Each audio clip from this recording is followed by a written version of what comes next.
Beberapa Bentar waktu, ya, insya ini Allah ada kayak kita ada mulai masalah. acaranya pukul 8:05. Baik. Bismillahirrahmanirrahim.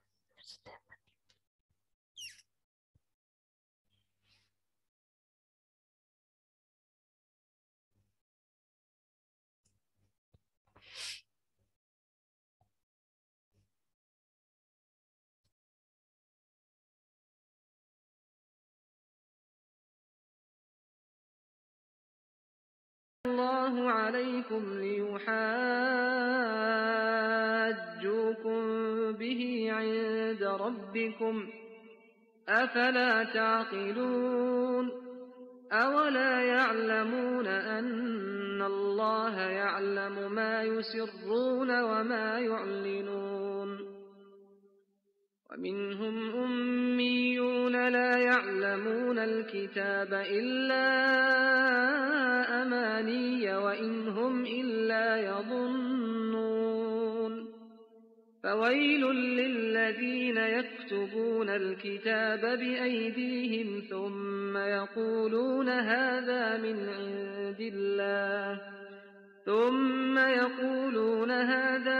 عند الله ليشتروا به ثمنا قليلا فويل لهم مما كتبت أيديهم وويل لهم مما يكسبون وقالوا لن تمسنا النار إلا أياما معدودة قل أتخذتم عند الله عهدا فلن يخلف الله عهده أم تقولون على الله ما لا تعلمون بلى من كسب سيئة وأحاطت به خطيئته فأولئك أصحاب النار هم فيها خالدون والذين آمنوا وعملوا الصالحات أولئك أصحاب الجنة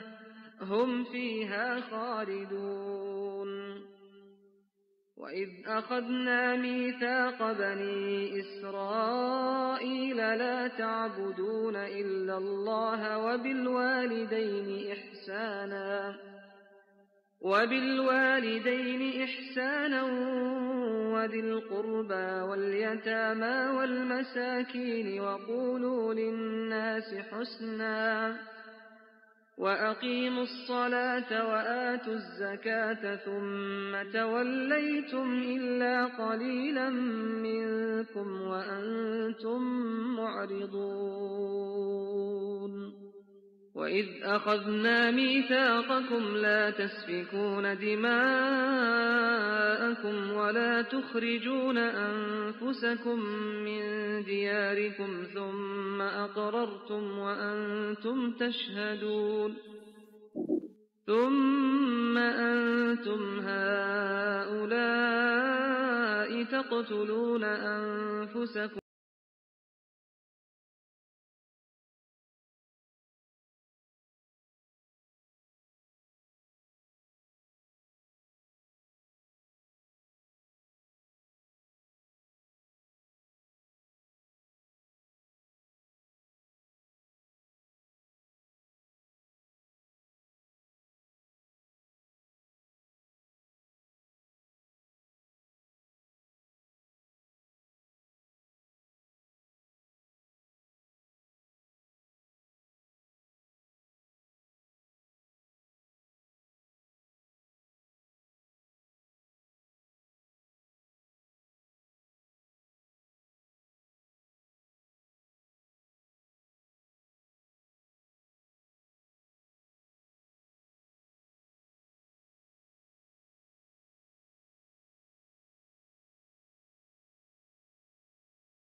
Baik, bismillahirrahmanirrahim. Assalamualaikum warahmatullahi wabarakatuh.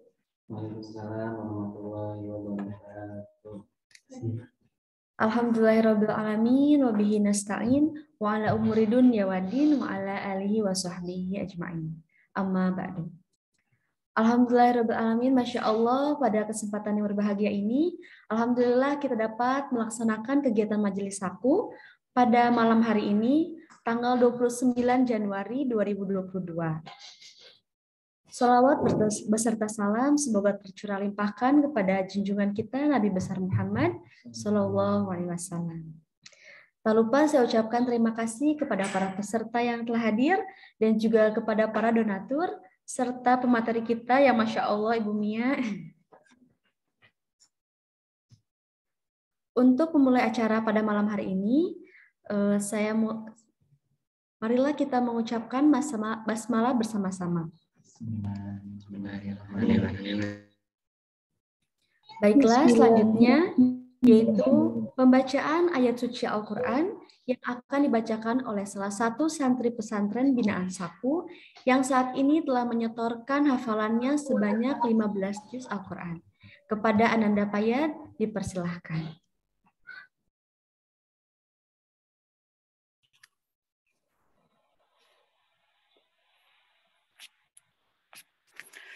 Assalamualaikum warahmatullahi wabarakatuh. Waalaikumsalam warahmatullahi wabarakatuh. A'udzu billahi minasy syaithanir rajim. Bismillahirrahmanirrahim. Ya ayyuhal muzammil qumil laila illa qalila nisfahu aw inqus minhu qalila aw zid alayhi warattilil qur'ana tartila. Inna sanulqi alaika qawlan thaqila. Inna nashi'atal layli hiya ashaddu wata'an wa aqwamu qila. Inna laka fin nahari sabhan tawila. Wadhkur isma rabbika wa tabattal ilaihi tabtila. Rabbul masyriqi wal maghribi la ilaha illa huwa fattakhidhu wakila.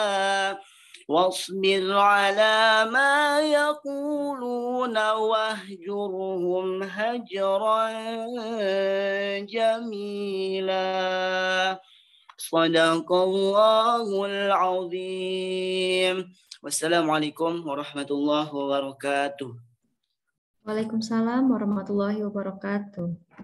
Masya Allah, semoga pembacaan ayat suci Al-Quran yang dibacakan oleh Ananda Payat menjadi pahala untuk yang mendengarkan, khususnya untuk yang membaca. Bapak dan Ibu sekalian, sebelum masuk kepada materi, izinkan saya untuk menyampaikan mengenai tentang Lazaku atau sahabat kebaikan umat. Saku merupakan lembaga amil zakat pertama di Sukabumi yang sudah mendapatkan izin dari operasional Kemendag Provinsi Jawa Barat nomor 1554 tahun 2021.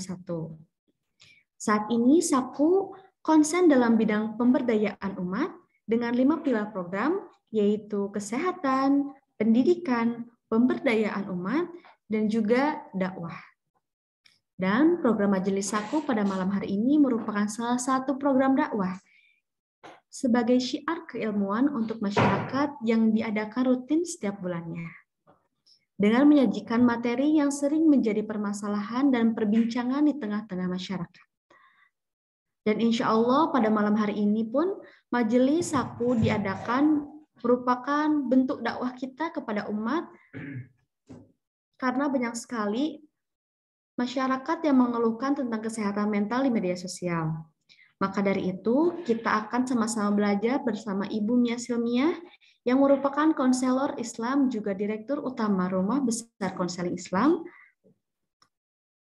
Baik, kepada peserta sudah hadir semua belum ya? Sudah banyak yang hadir ya? Alhamdulillah. Alhamdulillah. Untuk seluruh peserta, diharapkan dapat hikmat dalam menyimak materi yang disampaikan agar menjadi berkah dan bermanfaat ya. Sebelumnya izinkan saya untuk membacakan profil dari pemateri. Ibu Mia Silmia SMI merupakan Direktur Utama Rumah Besar Konseling Islam yang lahir pada tanggal 12 Januari 1984, Jakarta, dengan pendidikan formalnya di tahun 2006, S1 Universitas Al-Azhar Indonesia, Fakultas Agama Islam, Prodi Healing dan Konseling, pada 2017, S2 Universitas Indonesia, Kajian Timur Tengah dan Islam, Prodi Kajian Islam dan Psikologi. Dan untuk riwayat pekerjaan, Kepala Sekolah SD Golden Age Islamic Islam School Montessori pada tahun 2017-2018, Direktur Pendidikan SD Quran Insan Cendekia Mandiri pada tahun 2018-2019, Ketua Umum Yayasan Pendidikan dan Sosial Darjatul Ulum pada tahun 2019-2024, dan Direktur Utama Rumah Besar Konseling Islam sampai dengan sekarang. Untuk seluruh peserta, boleh di-mute dulu ya.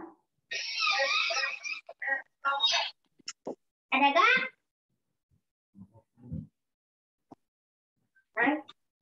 Baiklah, untuk selanjutnya, saya aja kali.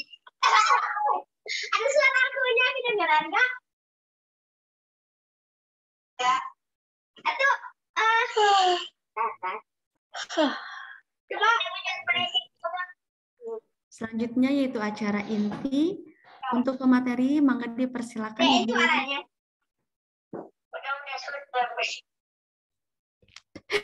Baik. Suaranya udah oke? Suara saya udah oke belum? Sudah, Ibu. Ya, alhamdulillah, nanti Kak Tasya yang akan men-share ya materi-materi malam ini. Iya, Betul? Ibu. Betul. Oke, bismillahirrahmanirrahim. Assalamualaikum warahmatullahi wabarakatuh. Alhamdulillahilladzi an'amna bil iman wal islam. Asyhadu an la ilaha illallah wa asyhadu anna Muhammadan abduhu wa rasuluh la nabiyya ba'dah. Asyhadu an la ilaha illallah wa asyhadu anna Muhammadan abduhu wa rasuluh. Terima kasih saya ucapkan kepada Lembaga Amil Zakat Sahabat Kebaikan Umat. Alhamdulillah, salam kenal. Semoga menjadi suatu wadah yang membawa banyak manfaat untuk umat di Indonesia ya. Alhamdulillah. Terima kasih kepada moderator kita pada malam ini yang sangat cantik sekali, Kak Tasya. Terima kasih sudah membacakan profil saya. Tak kenal maka tak sayang. Udah dikenal sering diundang. Amin. Alhamdulillah. Terima kasih, puji syukur kehadirat Allah Subhanahu wa taala pada malam yang alhamdulillah mungkin cerah ya. Kita semua diberikan oleh Allah kesehatan lahir batin, mental, fisik. Begitu banyak nikmat, terutama nikmat iman, nikmat Islam, nikmat taubat, sehingga kita bisa sama-sama insya Allah sharing pada malam kali ini. Selawat dan salam tak lupa kita sampaikan kepada baginda besar Nabi Muhammad SAW. Mudah-mudahan kita semua mendapatkan syafaat dari beliau. Amin. Amin ya rabbal alamin. Mungkin nanti sebelumnya saya mohon maaf gitu ya kalau ada sedikit-sedikit batuk karena memang keadaannya saya ini udah 3 hari isoman. Alhamdulillah Allah kasih saya kesempatan merasakan yang namanya COVID. Omikron. Alhamdulillah. Jadi ya mungkin yang karena diserang tadi batuk, jadi mungkin mohon maaf ya kalau sedikit-sedikit ada gangguan batuk. Baik Kak Tasya, boleh kita mulai. Boleh di-share halaman pertamanya.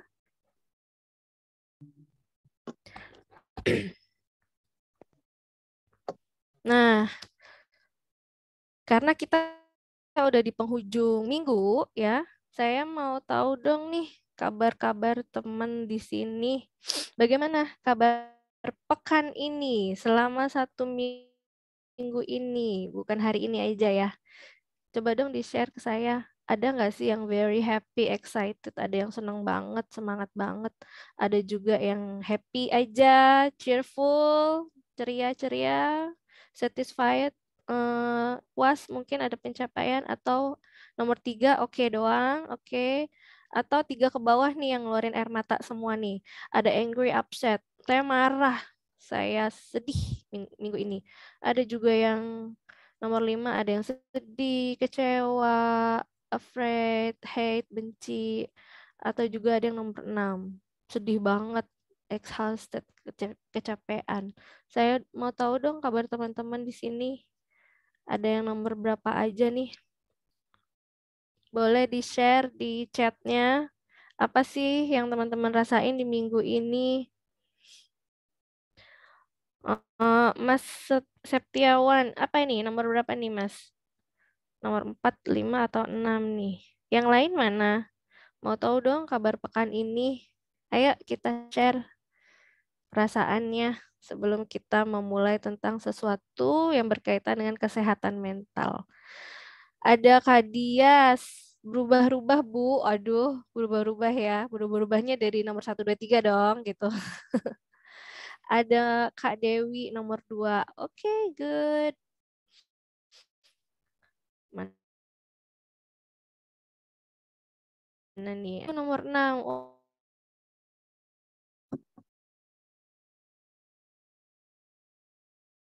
Oke, Ayu Wahyuni. Oke, itu berarti nomor 3 ya.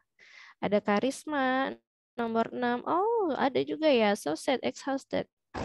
Kak Dias itu 1, 2, 3, 4, 5, 6. Kalau ada pilihan 7 dan 8, 1, 2, 3, 4, 5, 6, 7, 8. Oke. Ada Kak Isal. Kak Isal ini apa nih? Oke, berarti ya nomor 3 ya. Ada Kak Dwinda itu nomor 5. Oh, dia sad. Dia disappointed, ada worry, afraid, hate. Oke. Kak Erni nomor 2. Good. Kak Oktaviana 4, 5, 6. Waduh, diborong semua nih. Kak Eni Johan ada nomor 2. Kak Eri 6 jadi 1. 6 jadi 1. Maksudnya apa tuh? Ada Nelly, Kak Nelly nomor 3. Nah, kalau MC kita nomor 5. Aduh, tapi kok nggak kelihatan dari mukanya ya? Mukanya tuh kayak muka very happy, excited. Good job. Kak Rudi nomor 2 Bu. Oke. Kak Marwan nomor 1. Alhamdulillah. Kak Salma nomor 6. Oke. Kak Ujang nomor 3. Kak Tatang nomor 3. Kak Tuti nomor 1. Siti Rahma nomor 1 di hati dia. Kak Heru nomor 1 di hati dia. Oke, malam minggu nih ya. Kak Nurjana, oke, good. Kak Ai nomor 3. Ada nomor 5, Kak Dida, Kak Nina. Oke, semuanya udah hampir semuanya setor. Jadi rata-rata nih kayaknya nih yang kebanyakan milih yang 3 ke bawah ya. Yang semuanya ngeluarin air mata. Kenapa sih? Nanti kita sharing, kita cari jawabannya sama-sama. Mudah-mudahan yang milih nomor 1, 2, 3 tetap di tempatnya. Yang milih nomor 4, 5, 6 bisa naik ke atas ke angka 1, 2, 3. Oke, terima kasih semuanya sudah sharing perasaan atau kabar pekan ini. Terima kasih. Boleh Kak Tasya kita next ke slide berikutnya. Terima kasih ya. Nah, kita sudah mulai materi nih. Insya Allah semangat tetap ya. Udah jam 8:30 kita mau belajar. Santai aja gitu. Santai aja kita bahas yang ringan. Insya Allah.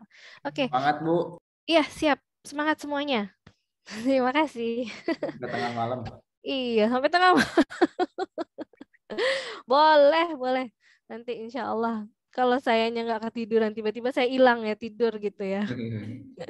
Oke, kita bahas tentang kesehatan mental yuk.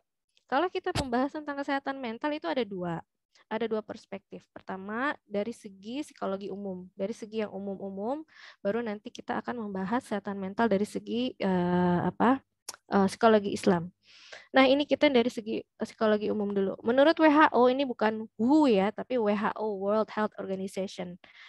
Apa sih itu kesehatan mental? Menurut WHO itu adalah kondisi sejahtera yang dialami oleh individu. Dia mempunyai kemampuan mengelola stres dan dia bisa bekerja secara produktif. Itu kata WHO tentang kesehatan mental. Jadi keywordnya itu kalau orang itu seorang individu itu sejahtera, dia bisa mengelola stresnya dengan baik, lalu dia produktif, itu adalah sehat mental menurut WHO. Ya, kita next lagi kata Syah. Tapi ternyata tahun 2013 ada perubahan dari WHO.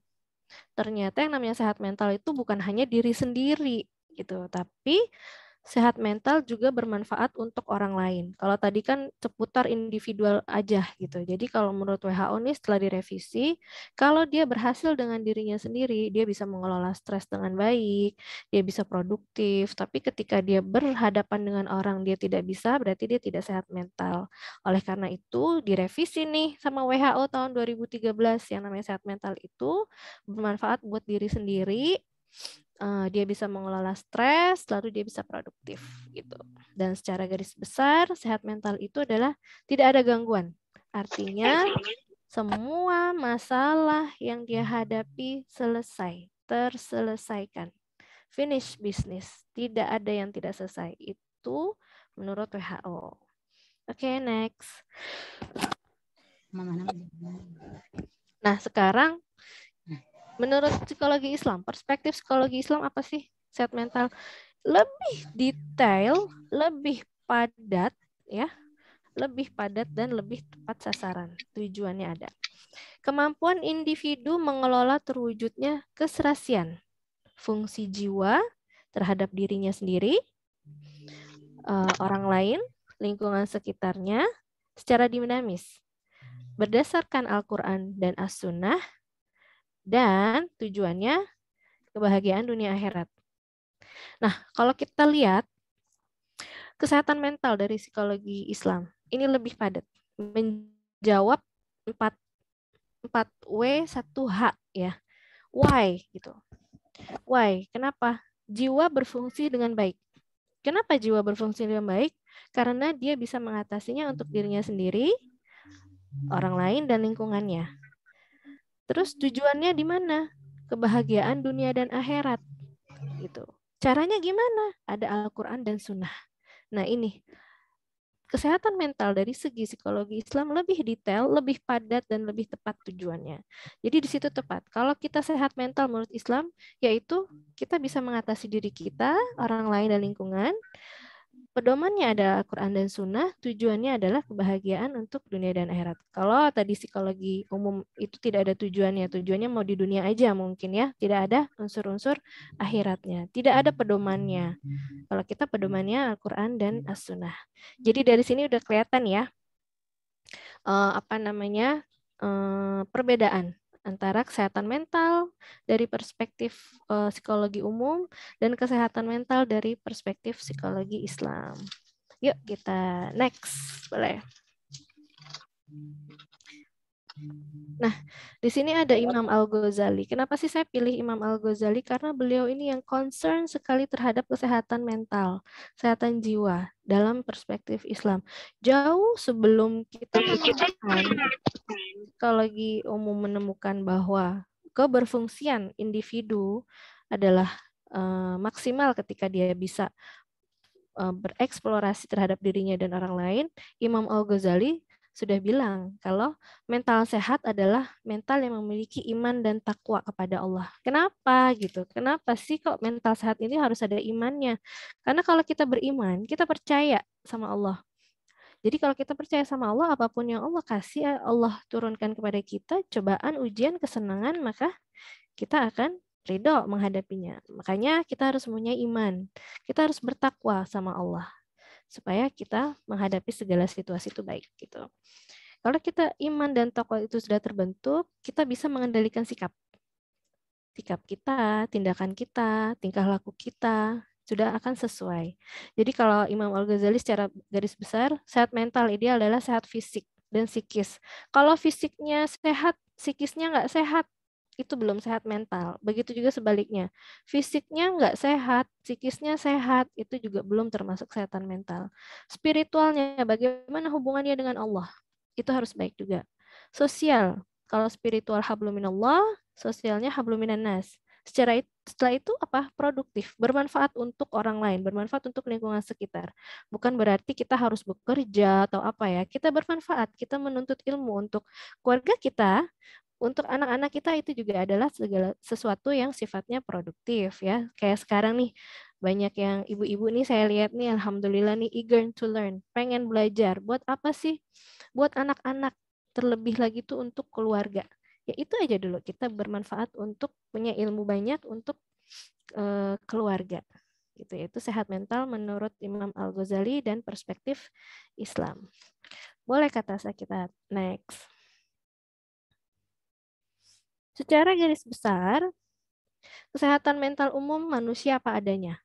Kalau kesehatan mental Islam, manusia seharusnya. Saya kasih contoh yang paling gampang. Paling gampang. Kalau kamu datang ke psikolog umum atau konselor umum, kamu akan ditreatment sebagai manusia apa adanya.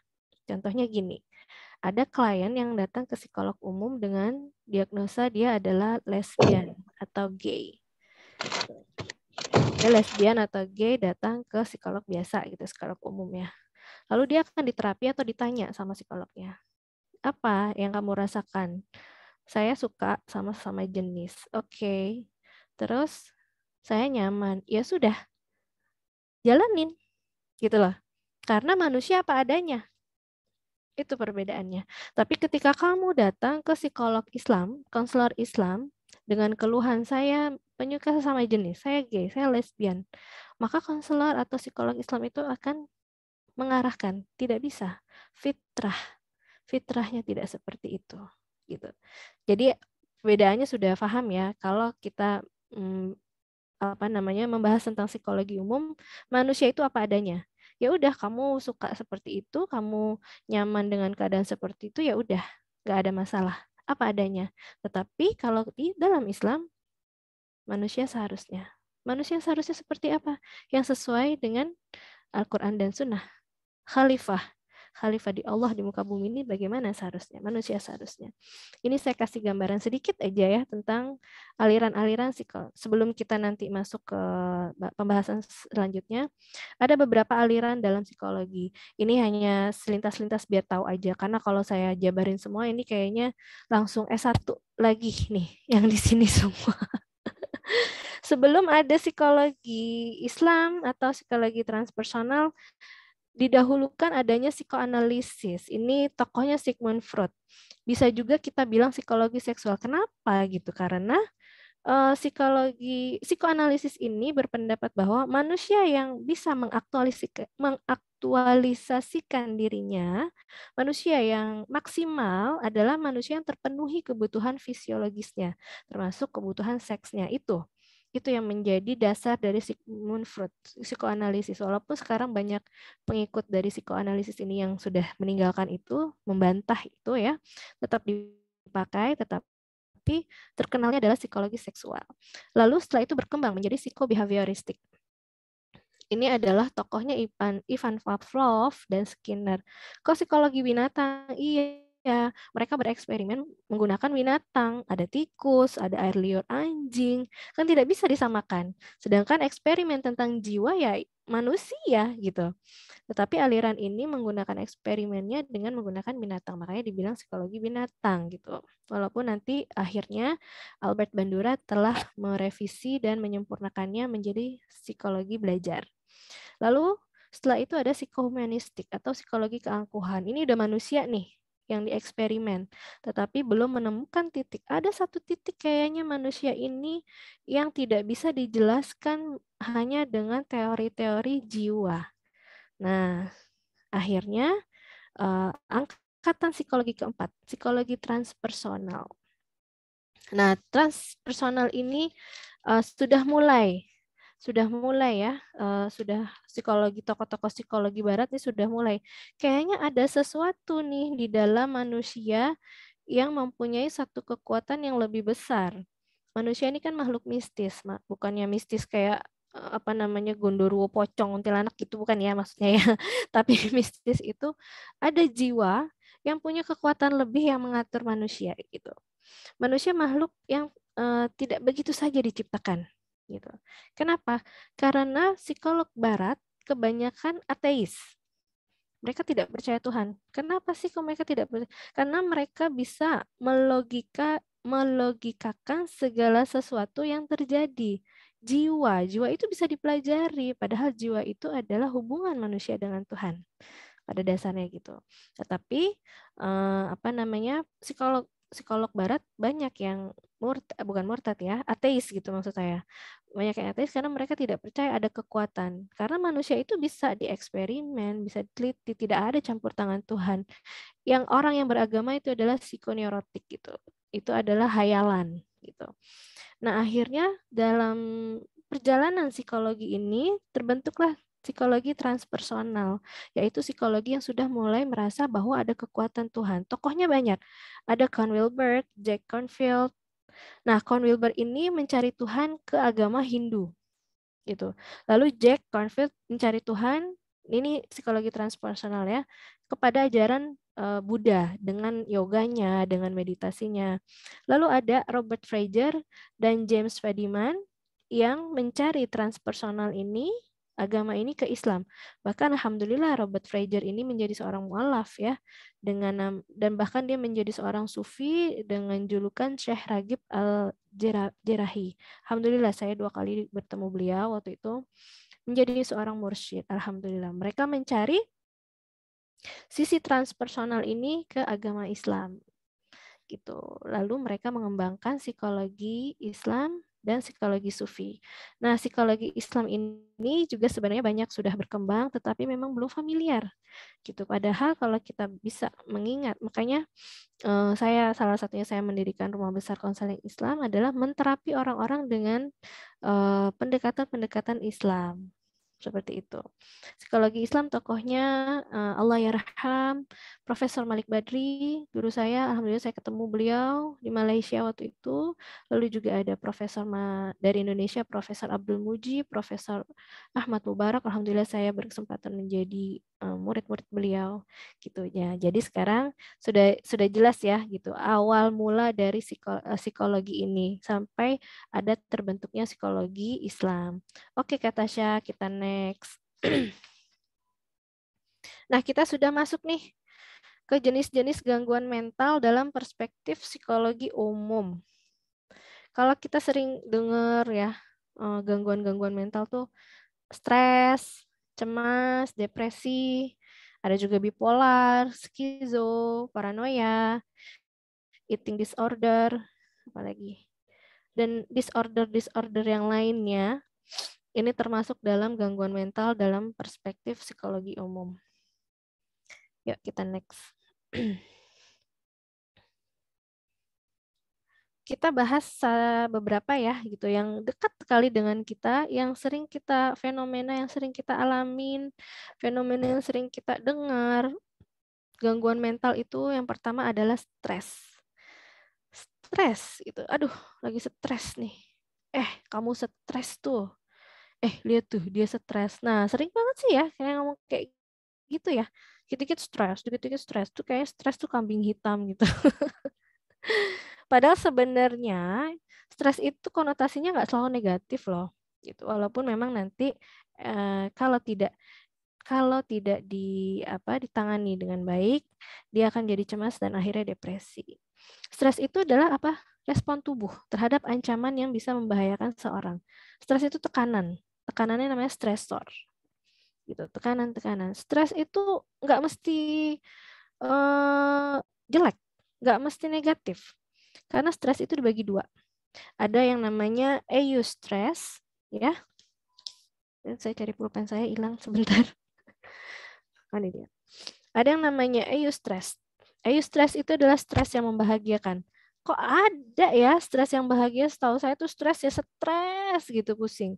Iya, stresnya stres yang membahagiakan. Contohnya apa? Buat saya anak-anak ya.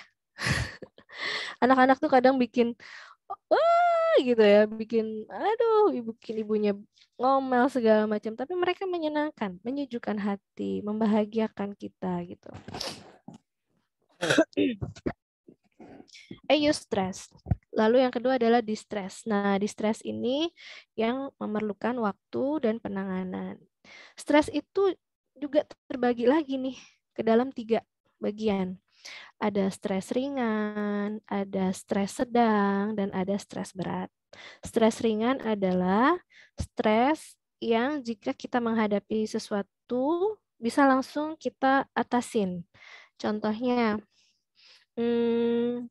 saya udah oke nih, baju jilbab udah matching nih, saya mau jalan nih ceritanya. Tiba-tiba udah matching segala macam, saya minum kopi tumpah. Kopinya ke jilbab saya. Aduh, gimana nih? Udah matching, udah bagus segala macam. Tapi ya udah, tinggal ganti lagi jilbab yang sesuai dengan baju. Udah, selesai. Itu stres ringan gitu ya.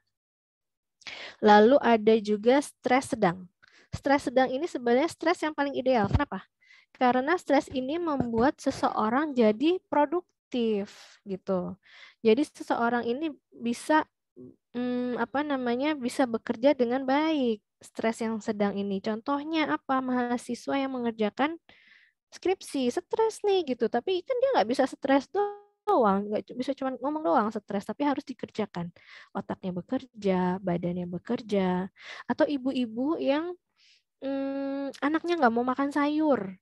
Aduh, nih anak susah banget ya makan sayur, gimana nih? Sedangkan sayur itu bagus deh gitu. Oh iya, akhirnya cari cara nih, ibunya kreatif, jadi tambah kreatif, bikin bento misalnya.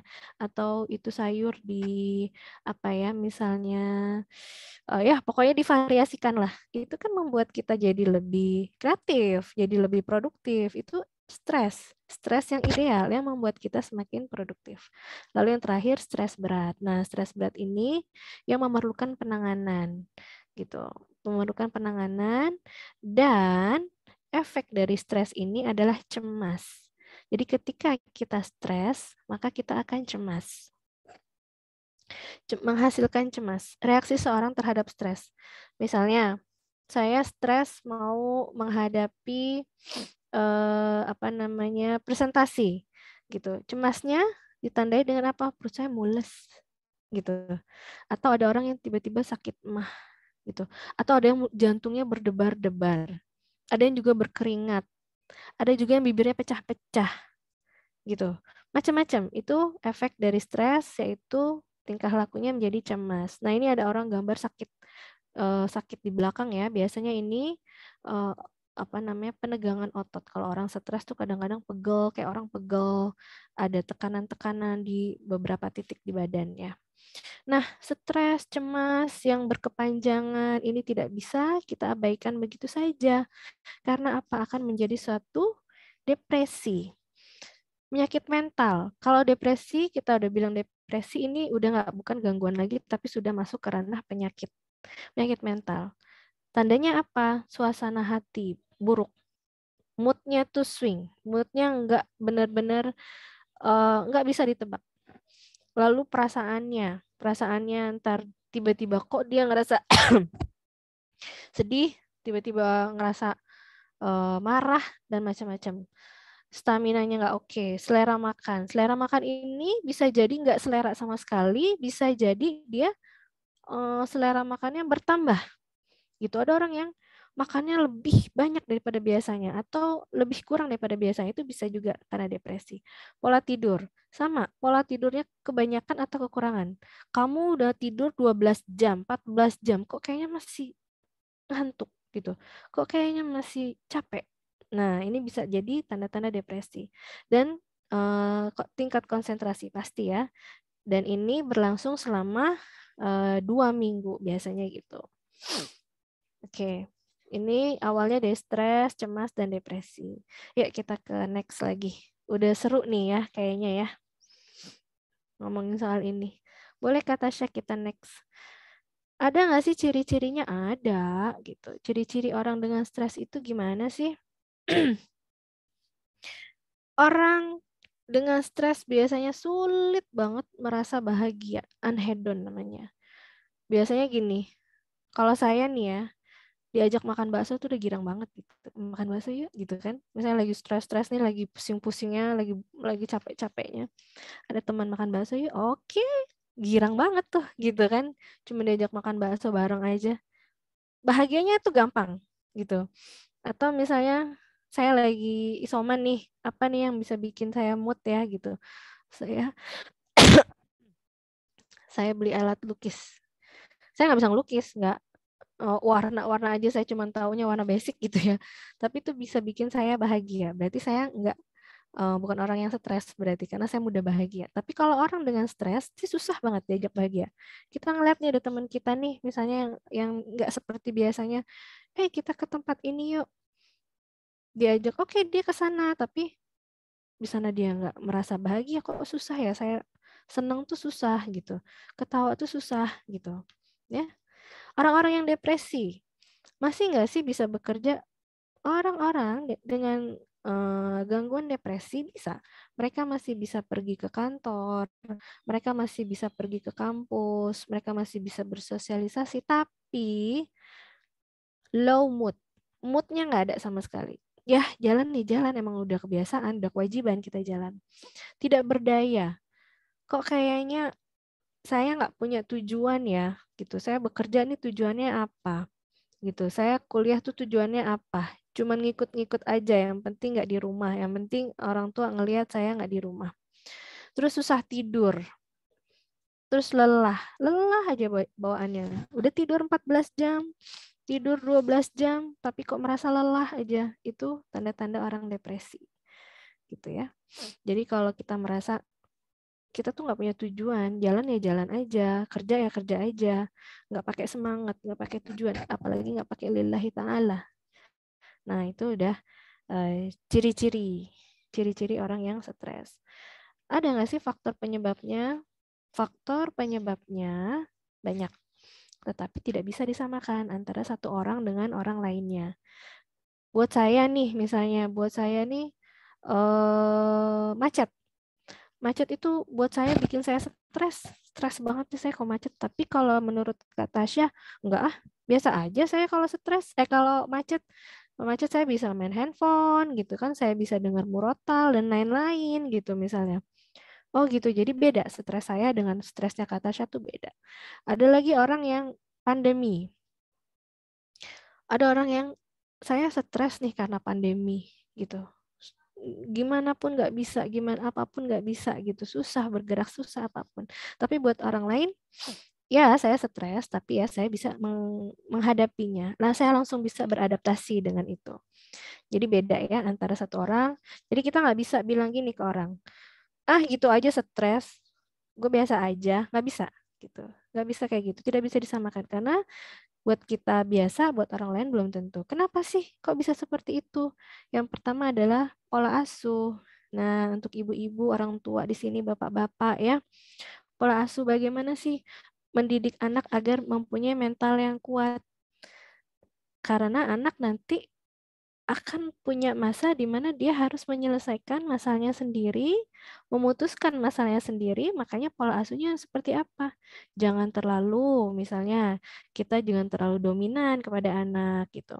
Apapun kita layanin, apapun, jadikan dia anak yang mandiri, karena itu akan mempunyai satu imbas gitu nanti ketika dia sudah dewasa, bagaimana dia menghadapi masalah gitu. Kalau dia di pola asuhnya adalah anak-anak yang dibiarkan mandiri, dibiarkan memutuskan sendiri tentunya dengan arahan kita, maka dia akan menjadi orang yang kuat gitu. Lalu ada trauma ya, faktor orang menjadi stres itu ada trauma. Trauma tidak hanya dalam fase perkembangan, fase-fase anak-anak. Ada orang yang trauma ketika baru umurnya 17 tahun ada. Bahkan ada yang paruh baya 45 tahun baru menghadapi trauma ada. Yang jelas ada trauma. Lalu hambatan dalam hubungan sosial. Nih masalah-masalah anak-anak zaman sekarang ya. apa itu namanya tuh insecure biasanya. Aduh insecure nih ngelihat ini, ngelihat itu. Wah, itu tuh bisa jadi salah satu penyebab orang stres. Lalu penyakit yang berkepanjangan. Jika orang mempunyai satu penyakit yang kambuh-kambuhan biasanya menyebabkan stres seperti misalnya asma dan lain-lain gitu ya. Itu akan berpengaruh pada stres, tingkat stresnya. Yuk Kak, kita next lagi.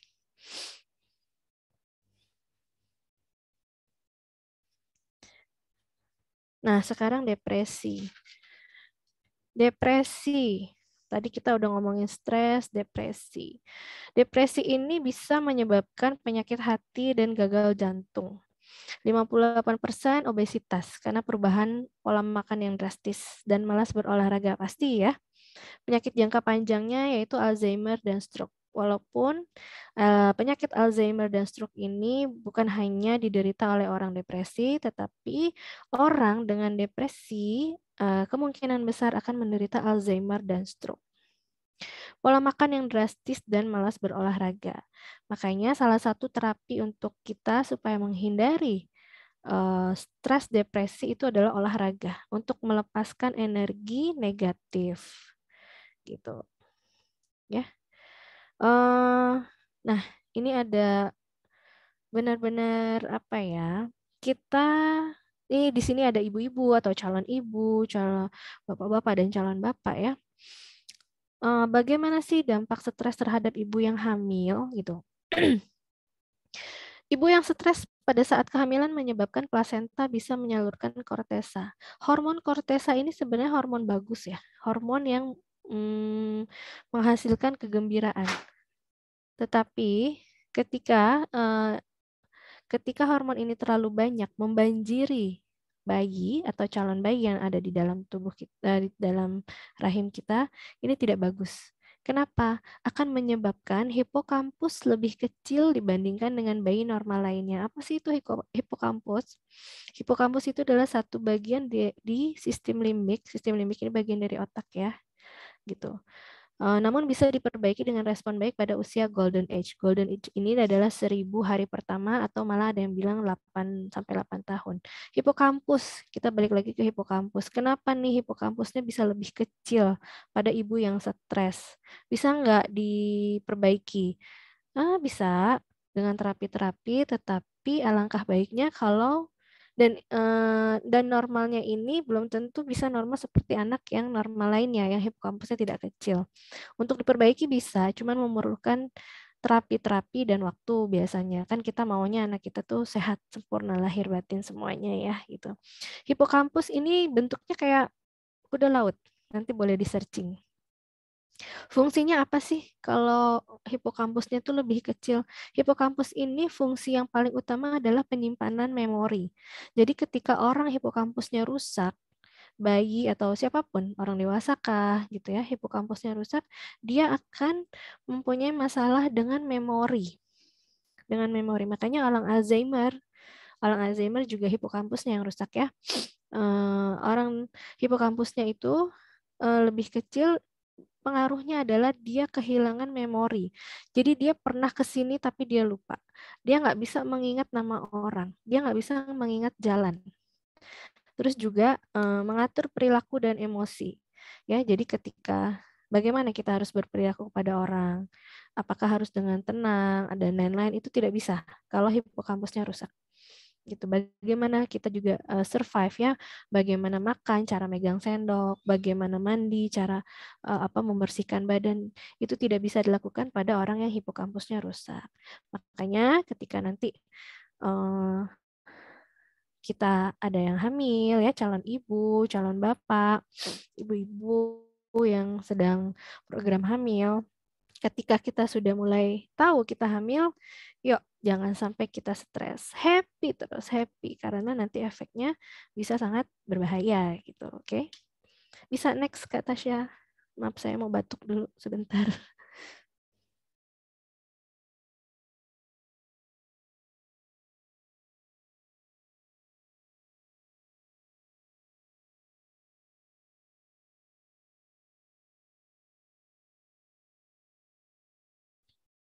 Maaf ya ada iklan.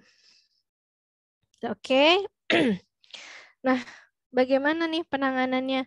Wah, ini ada yang berkreasi bebas. Bagus sekali ini bentuknya nih. Kuning-kuning bagus ya.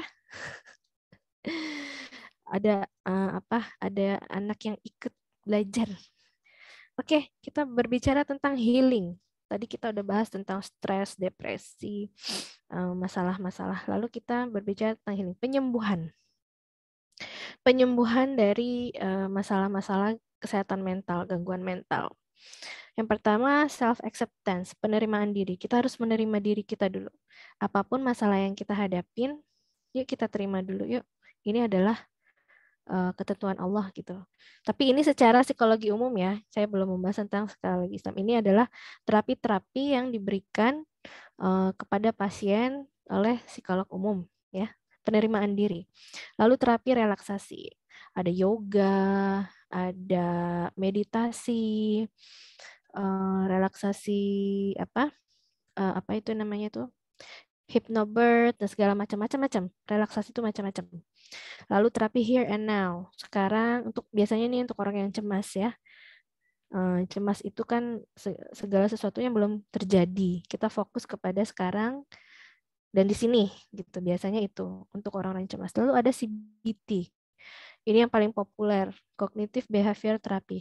Tapi tahu nggak, saya mau cerita sedikit tentang CBT. CBT ini populer banget di kalangan psikolog.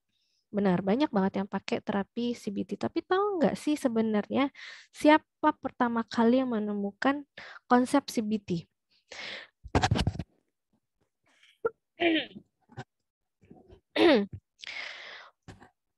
Maaf.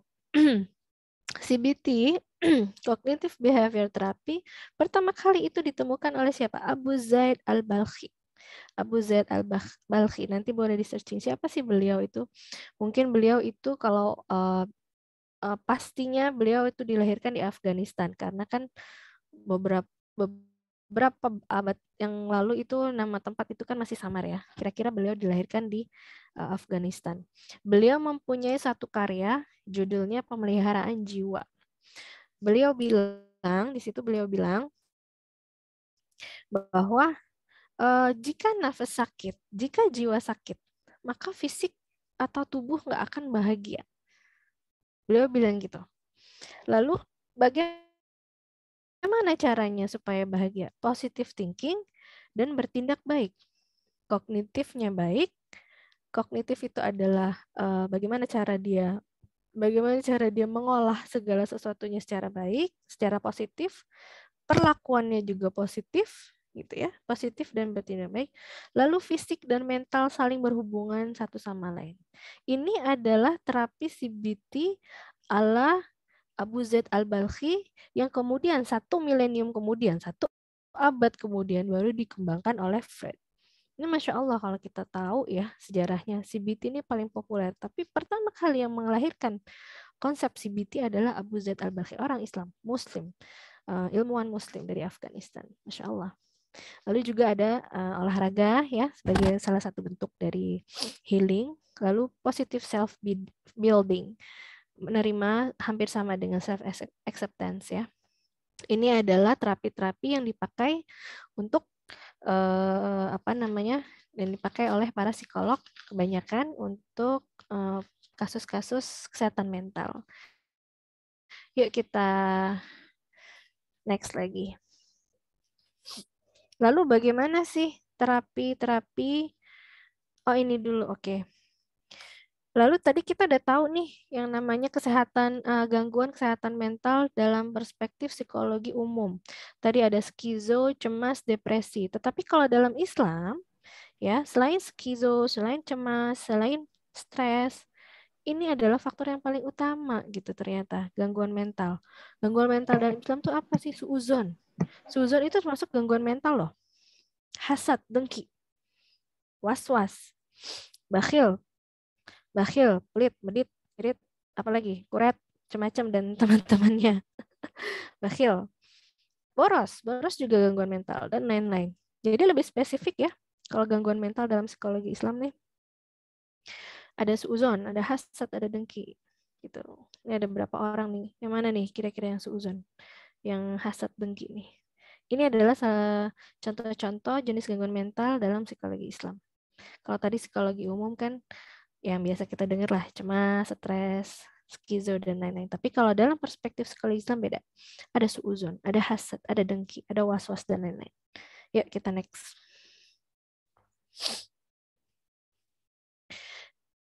Kalau kita tadi berbicara tentang healing dalam psikologi Islam, psikologi umum, maaf, ada self-acceptance. Nah, ini semuanya bisa terrealisasi jika kita melakukan dua hal.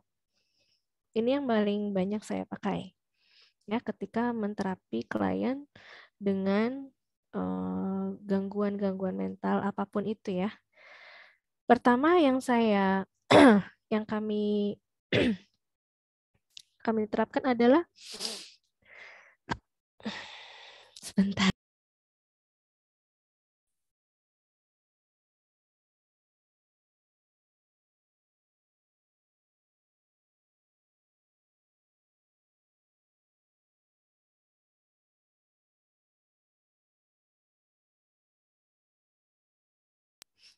Aduh, saya mohon maaf sekali ini ya, maaf sekali, mudah-mudahan tidak mengurangi esensinya.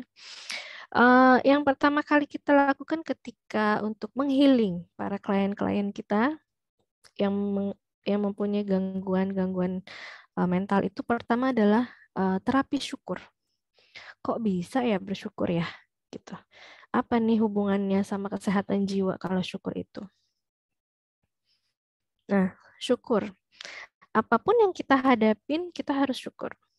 Saya kemarin didiagnosa, Bu, ini positif, PCR-nya tinggi, angka PCR-nya tinggi, positif COVID, omnivora ya, omnicorn. Ya, pokoknya macam-macam itulah. Saya bersyukur. Alhamdulillah, saya kena COVID. Kok alhamdulillah? Ya dong, gejala saya cuma batuk. Alhamdulillah Allah kasih saya nikmat, merasakan juga nih, jadi saya bisa cerita nih nanti sama orang. Saya COVID-nya yang varian ini. Alhamdulillah saya cuma dikasih gejalanya tuh batuk aja ya, tenggorokan gatel. Alhamdulillah, masih alhamdulillah. Lalu pernah ada satu klien waktu dulu masih zamannya varian yang paling ganas itu varian Delta. Ya. Ada klien saya telepon, "Ibu, saya kena varian Delta. Ini saya sesek, saturasi turun segala macam, kirim voice note ke saya. Begini. Apa yang saya bilang? Alhamdulillah. Ibu syukur yuk. Awalnya dia kaget. Gimana sih Bu Mia gitu, kok saya harus bersyukur? Ibu syukur dulu. Ayo kita bersyukur dulu. Bersyukur. Iya, ayo syukur. Bilang syukur. Alhamdulillah ya Allah, saya dikasih varian Delta dengan gejala berat. Dia bilang gitu. Ya, syukur. Ketika dia bersyukur, karena dia bersyukur, saat itu kan katanya tuh susah sekali cari tempat untuk perawatan. Di mana-mana tuh antri segala macam. Bahkan ada yang harus nunggu di luar ruangan, di luar rumah sakit. Karena dia bersyukur, Allah kasih pertolongan. Dapat dengan mudah kamar untuk dia dirawat.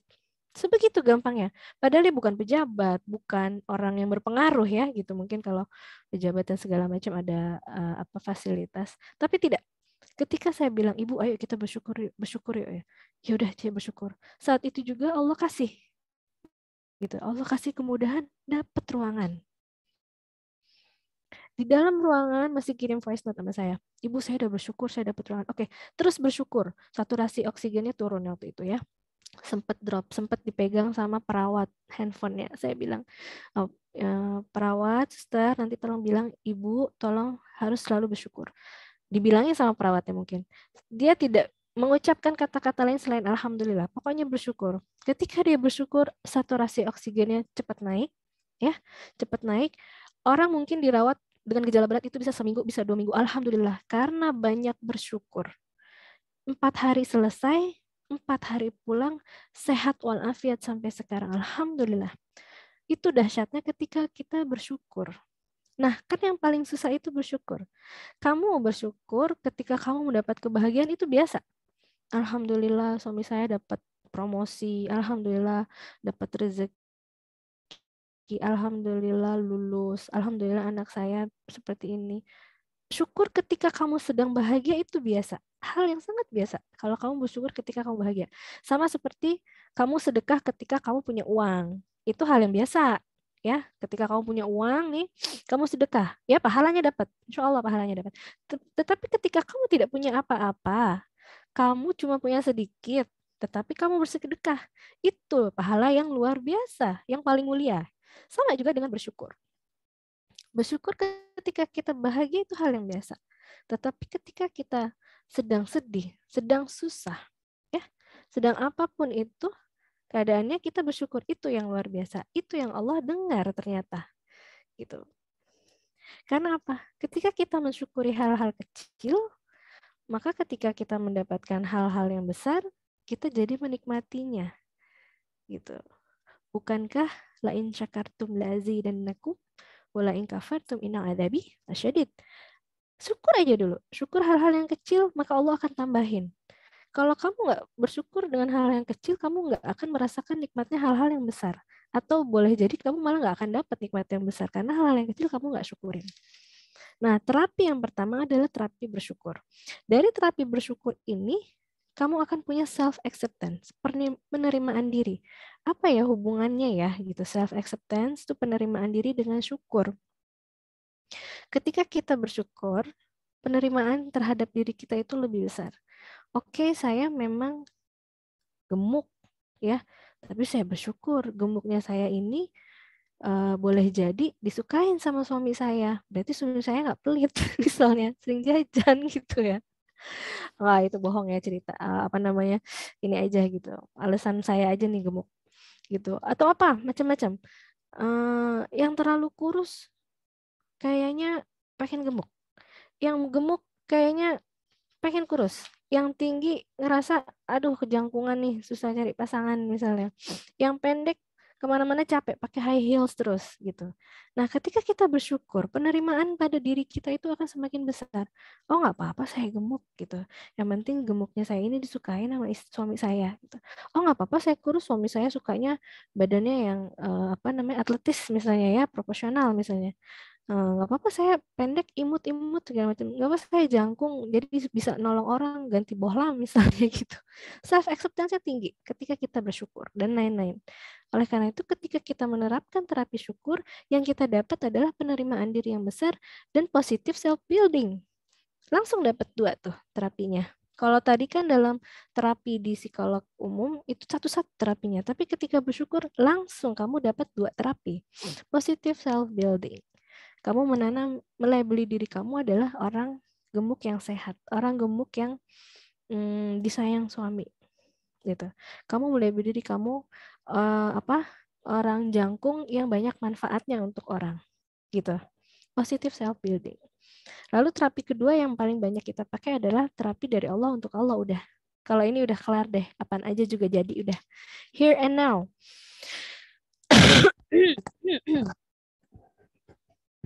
Terapi here now, sekarang dan besok itu pasti gitu ya. Yang nggak pasti itu kan yang kemarin, yang sudah terjadi.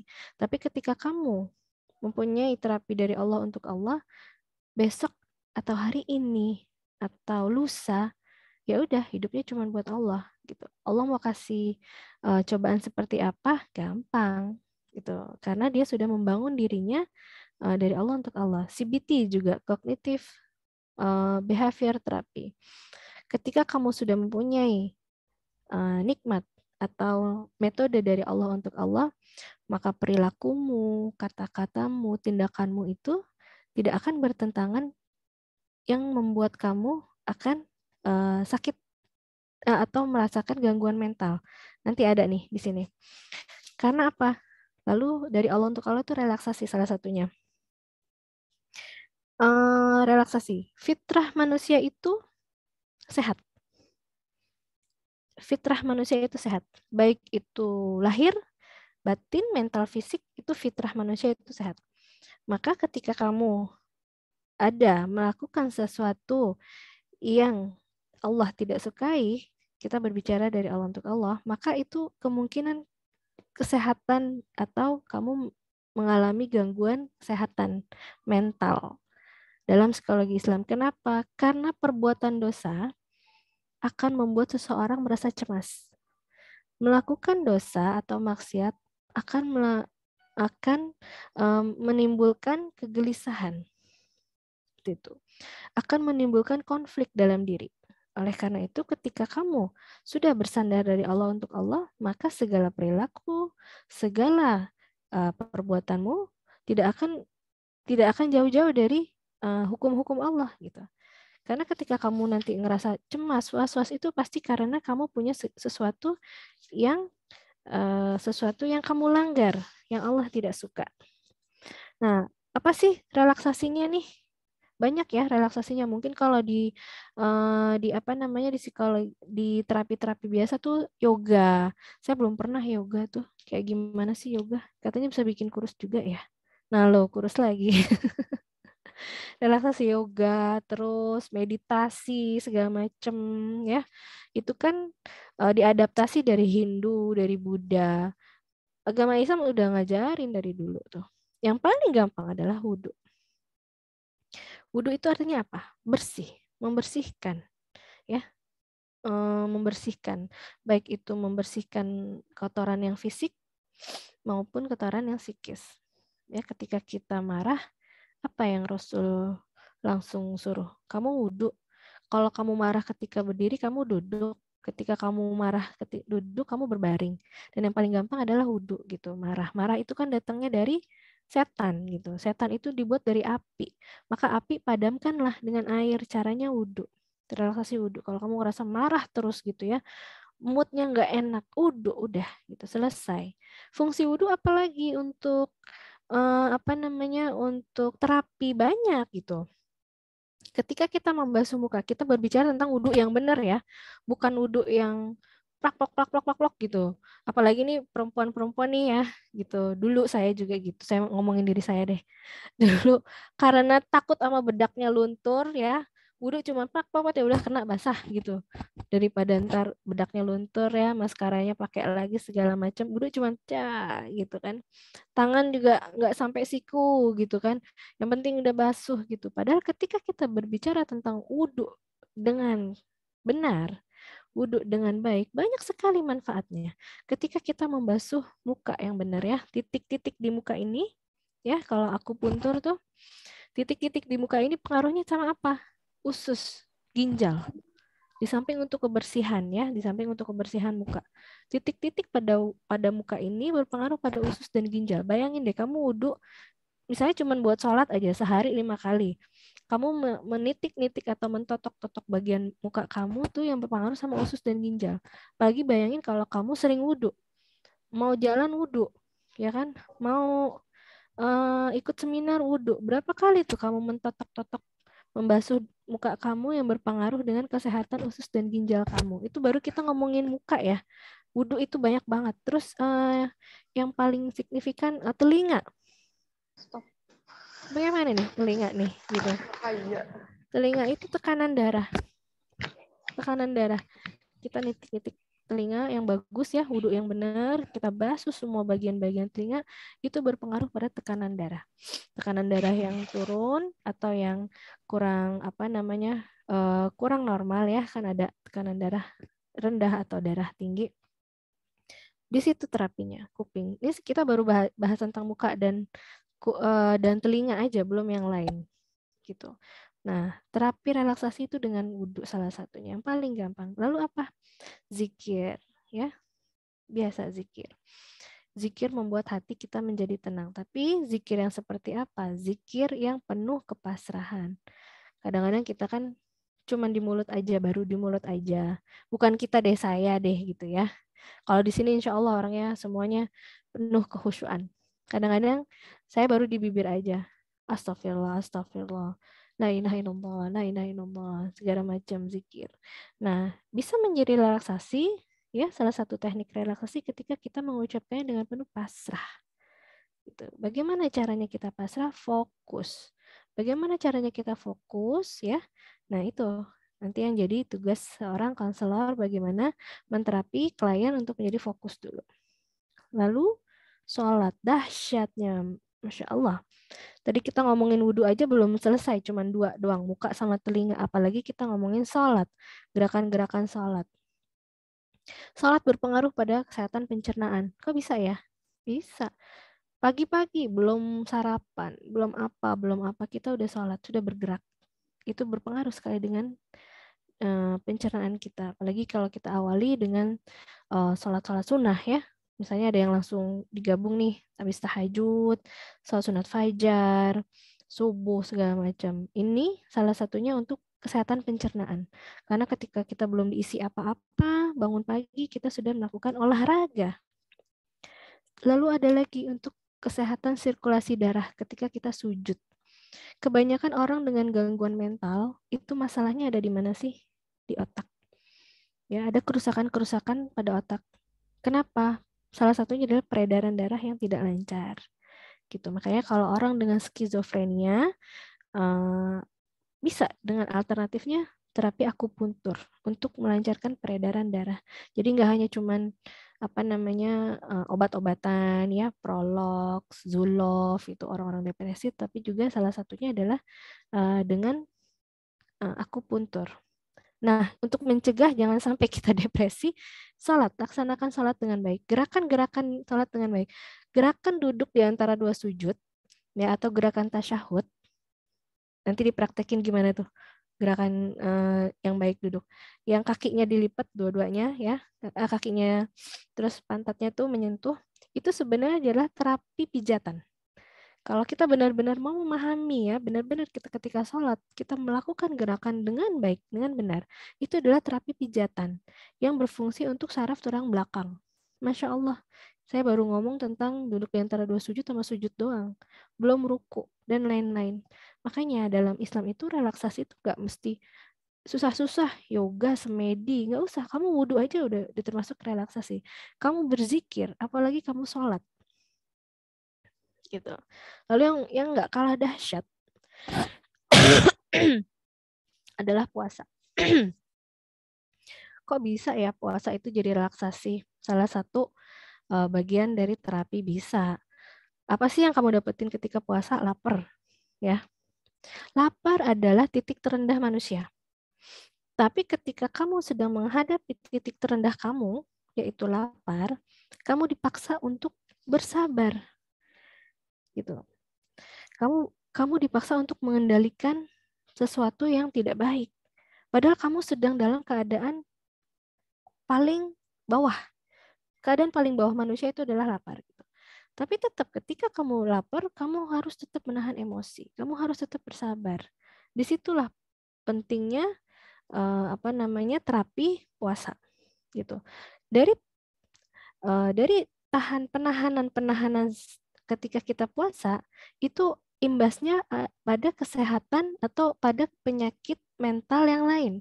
Ketika kamu puasa, kamu menahan lapar, kamu menahan emosi, kamu menahan nafsu. Dari situ bukan hanya sekedar itu aja, tapi kamu bisa menahan dari sifat boros. Kok sifat boros? Iya, biasa kalau orang puasa itu lapar mata, pengen pas bukanya. Apa aja dibeli, apa aja dimau. Akhirnya gak kemakan itu satu meja. Yang diminum cuman teh sama gorengan. Padahal situ ada lontong, ada cakwe, ada risol, ada tahu, ada gado-gado, segala macam ada. Nah, ketika kamu puasa, kamu disuruh nahan itu. Yang kamu dapetin bukan hanya nahan puasa, tapi juga kamu nahan nafsu. Dari sifat bakhil, dari sifat boros, lalu sifat bakhil. Ya, beli ini, beli itu, beli ini. Akhirnya nggak kemakan tapi nggak mau kasih orang, akhirnya jadi mubazir gitu. Nah, satu lagi sebenarnya ada ya terapinya, yaitu terapi zakat. Sebenarnya sering sakit atau sering dapat masalah, mungkin ada sesuatu yang belum kamu sucikan, yaitu harta kamu. Mungkin dari situ gitu. Terapi zakat juga sangat bermanfaat sekali. Terapi sedekah, terapi zakat gitu. Bentar saya mau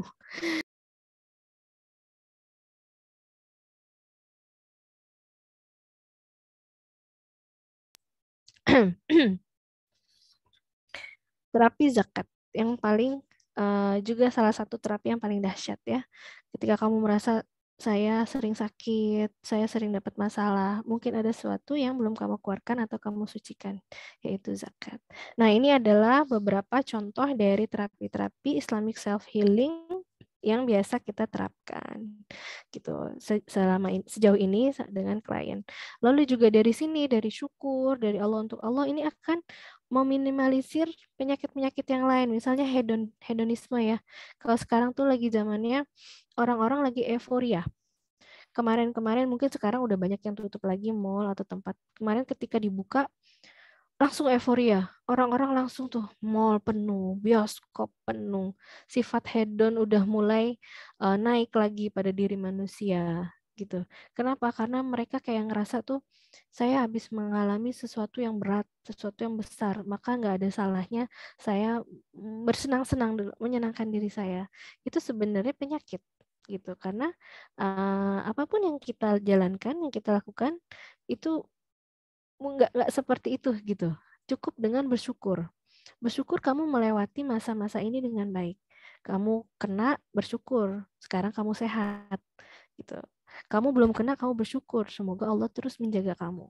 Jadi bukan dengan cara kamu tuh langsung euforia gitu, merayakan kelulusan COVID ini, karena kita nggak tahu ya sampai sekarang ya, sampai kapan ini nanti keadaan seperti ini.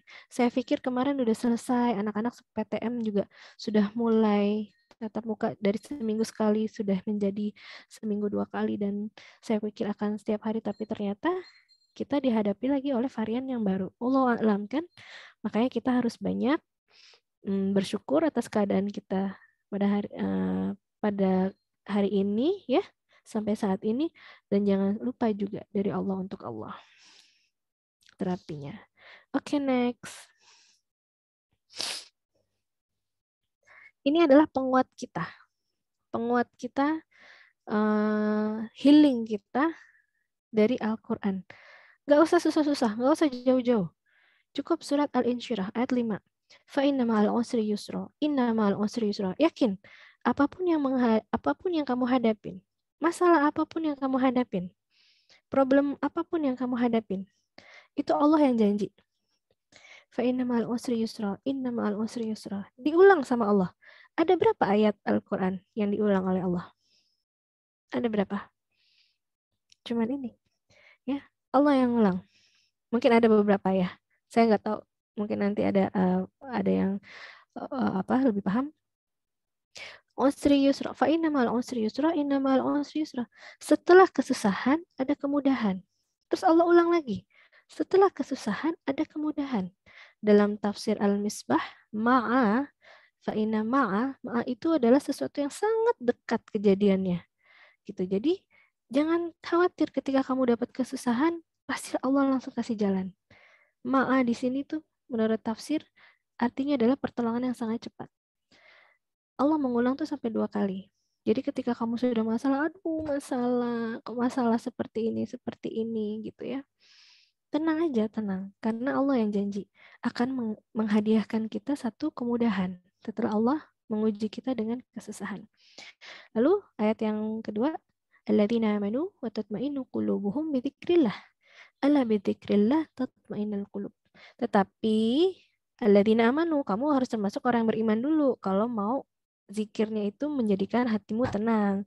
Orang yang beriman itu adalah orang yang percaya atas ketentuan Allah. Allah mau kasih seperti ini, alhamdulillah. Allah mau kasih seperti itu, alhamdulillah. Kamu harus jadi orang beriman dulu supaya zikir kamu menjadikan hatimu tenang. Oke, next. Nah, ini udah iklan. Biasanya kalau ada iklan kita sudah mau di penghujung ya. Ini ada iklan sedikit. Rumah Besar Konseling Islam, Konsultan Psikologi dan Pusat Studi Psikologi Islam.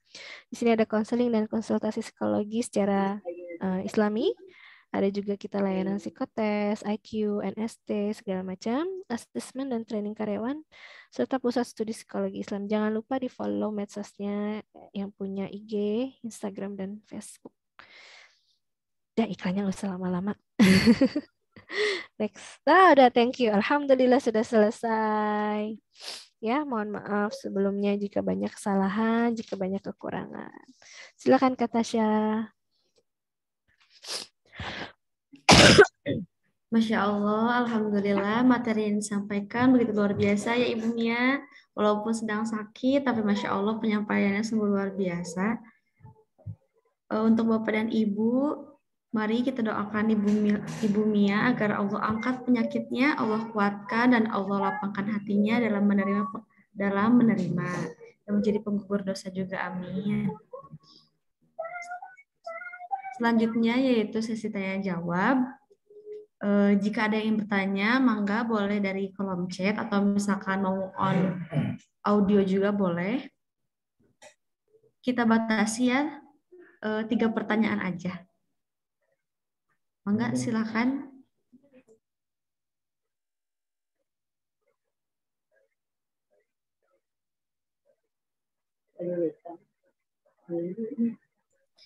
Masya Allah, ternyata ini ada yang testimoni. Kita bacain dulu ya sebelum ada yang bertanya.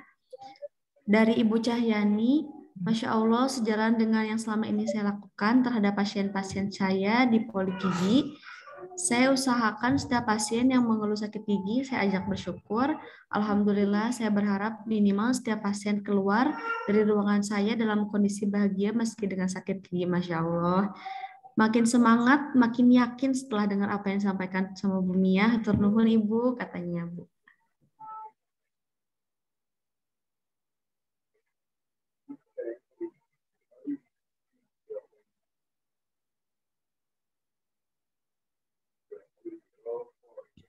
Terima kasih tadi Ibu yang sudah memberikan testimoninya. Bagus sekali Ibu, luar biasa.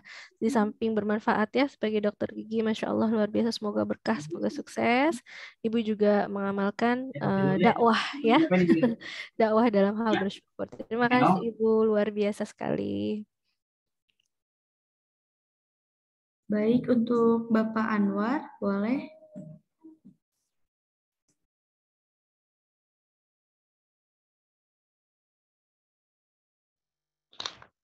Ya, Assalamualaikum warahmatullahi wabarakatuh.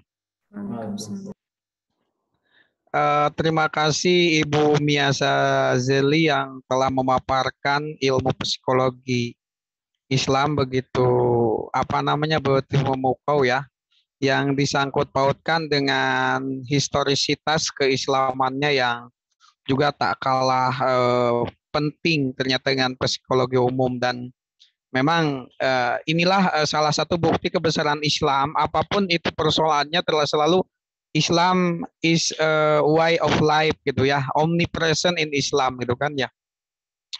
Sangat bagus sekali ya, dan saya sangat bersyukur saya sebagai pengawas syariah di Lazaku ini. Terima kasih telah memberikan bahasan yang sangat menarik, kemudian meng-set up para relawan dan juga para hadirin yang saat ini hadir menyimak. Ada beberapa pertanyaan Bu, kaitannya dengan psikologi yang telah Ibu paparkan, terutama satu orientasi pertanyaan yang pertama adalah di sisi-sisi manakah yang perlu kita kaji, terutama untuk Lazaku ini, karena walau bagaimanapun kita ini adalah lembaga amil zakat yang perlu dicas ya, perlu di-upgrade satu kaitan motivasi atau bahasa Islamnya dengan istilah niat ya, agar satu tetap istiqomah ya. Kemudian juga yang kedua agar ada inovasi-inovasi yang sangat menarik ketika di pundak kita ya, di pundak kami ini kita sebagai lembaga amil zakat. Nah, bagaimana sikap psikologi yang mesti kita terapkan, tentu ya psikologi Islam ya, sikap yang harus kita pegang teguh untuk mengeksistensikan Lazaku ini sebagai lembaga yang kompetitif ya, kemudian yang tasdik, kemudian juga inovatif dan yang berkemajuan lah itu. Nah itu yang pertama ya, karena kan ini momennya sangat penting sekali, yang hadir di sini juga banyak anak-anak muda gitu kan ya. Anak-anak muda dalam arti kata di sini ada santri dan juga ada apa namanya inilah eh, ini saku gitu kan, pengurus-pengurus saku. Itu yang pertama. Kemudian yang kedua, kajian psikologi yang psikologi Islam ini ketika diterapkan dalam konsep tasawuf ya, konsep tasawuf atau tadi sudah dijelaskan dengan kajian-kajian sufistik yang telah Ibu paparkan, kan tadi ada Imam Al-Ghazali ya. Kebetulan kitab yang paling populer dari Imam Al-Ghazali yang substansinya tasawuf ini adalah Ihya Ulumuddin itu kan ya. Ihya Ulumuddin, magnum opusnya Ihya Ulumuddin. Nah, akan tetapi memang bagi mereka pengkaji-pengkaji Ihya Ulumuddin itu ternyata ya Imam Ghazali ini di apa namanya diterapkan sebagai ahli tasawuf yang berada di pertengahan. Artinya ia mengakomodir kajian-kajian fikih tetapi juga kajian-kajian batin. Artinya kajian-kajian dohir itu kan fikih ya, kajian-kajian batinnya itu adalah tasawuf. Nah, namun untuk saat ini ternyata memang di masyarakat itu justru kitab Al-Hikam yang menjadi populer karena apa namanya? Karena gramatika kalimat-kalimatnya yang lebih menyentuh. Tetapi bagi kita sebenarnya orang Indonesia itu sebenarnya lebih cocok kepada Ihya Ulumuddin karena Imam Al-Ghazali ini adalah orang yang pertama kali memperkenalkan sufistik ini sehingga mampu diterima oleh orang-orang syariat gitu. Nah, bagaimana kajian ini menurut versi psikologi Islam, ya kan? Karena yang digandrungi di masyarakat, terutama untuk ngecas dari sisi psikolog untuk mengobati tadi ada penyakit-penyakit batin seperti apa namanya, seperti apa namanya ta'asub, kemudian ria, sum'ah gitu kan, ghadab dan sebagainya. Nah itu lebih pendekatannya apakah langsung kepada psikologi yang banyak di buku-buku atau bagusnya ke kitab itu bagaimana? Karena serta-merta ke kitab pun kita harus mampu menerjemahkan kembali, terutama langsung ke kitab yang murni yang aslinya seperti Ihya Ulumuddin atau Al-Hikam. Nah itu saja, mohon maaf terlalu panjang pertanyaannya ya. Atur nuhun Bu. Terima kasih. Saya dari Al-Azhar juga ya.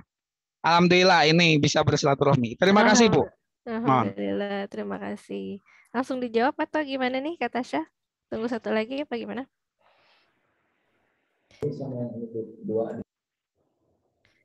Boleh Ibu langsung jawab saja. Terima kasih, salam kenal Bapak Dr. Haji Anwar Al-Aziz LC. Waduh, saya nih agak kurang pede nih jadinya nih, tapi bolehlah saya coba ini ya. Sharing, saya juga sharing, bagus nih Bu.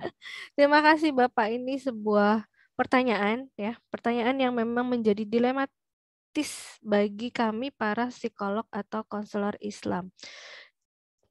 Tadi saya memang sengaja menampilkan Al-Ghazali. Sebenarnya para psikolog-psikolog Islam atau ilmuwan-ilmuwan selain Al-Ghazali yang berbicara tentang jiwa, ini ada Ibnu Sina, ada juga beberapa karangan dari Imam Syafi'i juga sempat ya berbicara tentang jiwa gitu. Cuman yang populer memang Al-Ghazali. Al-Ghazali kan terkenal karena Hujatul Islam. Dia kan mempunyai satu apa sih kalau kita bilang tuh Hujatul Islam ya, orang yang mempunyai suatu pembaharu dalam dunia Islam. Tidak hanya mengkaji tentang tasawuf, tentang fikih, tapi juga berbicara tentang jiwa. Ini yang menjadi dilematis kami sebagai seorang psikolog Islam. Bagaimana kami menampilkan sisi keislaman kami, tetapi kami tidak terlepas dari terapi-terapi yang sudah teruji secara empirik. Karena apa gitu? Karena teori-teori Islam ini belum sepenuhnya bisa dipakai dan diakui karena tidak ada pengujian secara empirik sampai saat ini belum. Makanya guru saya yang Allah yarham, Profesor Malik Badri, beliau yang sangat mensupport kami. penerus-penerusnya, generasi penerusnya. Bagaimana ini psikologi Islam bisa diterima, bisa dipakai sejajar dengan aliran-aliran psikologi yang tadi saya sudah sampaikan. Yang terakhir adalah psikologi transendental, gitu ya, psikologi Islam. Bagaimana ini adalah tugas kami sebagai seorang konselor Islam, memadukan. Saya berani nggak berani waktu saya membuka rumah besar konseling Islam. Karena kenapa? Saya mendapati sebelum menjadi konselor di rumah besar konselor Islam, saya menerapi klien itu karena apa namanya? Karena perjanjian ya gitu istilahnya. Saya menerapi klien itu dengan terapi psikolog biasa. Dan apa yang mereka dapatkan? Tidak ada, kosong. Karena apa? Jiwa mereka tidak terisi. Tetapi ketika kita memberikan penguatan dalam Islam, kita memberikan satu terapi yang berkaitan dengan Islam, mereka lebih cepat recovery-nya, mereka lebih cepat sembuhnya. Kenapa? Karena jiwa mereka terisi gitu. Bukannya saya bilang kalau terapi dalam psikologi umum itu tidak benar atau tidak baik, bukan, tetapi kurang gitu. Makanya saya dan kawan-kawan saya memberanikan diri membuka rumah besar konseling Islam karena kami mau menyepadankan atau minimal kami memberikan satu treatment yang tidak hanya terapi biasa tetapi penguatan. Karena ketika orang datang ke psikolog, terapi, mereka pulang tetapi masih kosong rasanya. Apa sih kok kayaknya masih ada yang kurang? Yang kurang itu ternyata jiwanya tuh tidak terisi. Apa yang bisa diisi oleh jiwa? Yaitu penguatan secara agama. Gitu. Jadi antara tasawuf dan psikolog itu sebenarnya harus saling berkaitan. Apalagi kita orang Islam ya. Tidak bisa kita hanya memakai atau menterapi atau kita sendiri yang datang ke psikolog kita diterapi secara biasa aja. Tetapi kita harus mempunyai satu ilmu di mana jiwa kita itu terisi oleh agama gitu. Alhamdulillah yang datang ke kami selama ini adalah klien-klien yang ternyata sudah sebelumnya diterapi di tempat lain gitu ya, tetapi merasa ada yang saya udah 4 kali terapi tapi kok nggak ada perubahan ya. Saya udah terapi ini di rumah sakit ini oleh ini psikolog ini, tapi saya tetap tidak ada perubahan. Oke, kita terapi dari awal nggak sampai 4 kali, 2 kali sudah alhamdulillah recovery-nya lebih cepat. Kenapa? Karena kita memberikan penguatan dalam Islam. Sebenarnya secara psikologi dan ilmu agama Islam itu tidak bisa dipisahkan. Karena kita berbicara tentang satu, tentang jiwa, tentang nafs gitu. Itu pertanyaan nomor 2. Pertanyaan nomor 1, di sisi mana nih bisa berkontribusi antara teman-teman di Saku dengan psikolog. Nah, ini kita bisa membuka satu kerjasama ya. Kita bisa mungkin melakukan pelatihan kita, misalnya pelatihan untuk terapi yang paling baru dari kami itu adalah pelatihan pasca pandemi gitu. Jadi mungkin nanti kita bisa diskusi di luar ya, Pak Dr. Haji Anwar Aziz. Pelatihan pasca pandemi biasanya ini sangat bermanfaat banget ya gitu kepada orang-orang yang survivor COVID. Mereka harus tetap bekerja setelah mental mereka itu digembor habis-habisan. Mereka kehilangan orang terdekat karena meninggal atau misalnya ibu, orang tua, tetapi mereka harus tetap menjalankan kehidupan sebagaimana biasa. Ini kita punya pelatihan yang namanya pelatihan pasca pandemi. Di situ nanti kita akan memberikan penguatan, pelatihan fokus, pelatihan lillahi ta'ala, syukur, dan lain-lain. Ini bisa jadi satu kerjasama yang akan kita bangun insya Allah di lain kesempatan. Boleh nanti kita diskusi lagi, Pak. Terima kasih. Masya Allah. Ibu ada pertanyaan selanjutnya dari Lazaku ya. Silakan. Ibu punten mau nanya, katanya apa ada cara yang baik kalau misalkan marah kita tetap terbendung? Gimana? Apakah ada cara yang baik kalau misalkan marah kita tidak terbendung? Oke. Marah ini disebabkan oleh apa dulu? Ketika kita berbicara tentang marah ini banyak sekali faktornya. Apakah sesuatu atau perasaan kita aja? kadang kita terlalu sensitif. Ya, orang tidak bermaksud membuat kita marah, kitanya yang sensitif. Marahnya di mana dulu? Gitu. Karena beberapa marah itu terapinya beda.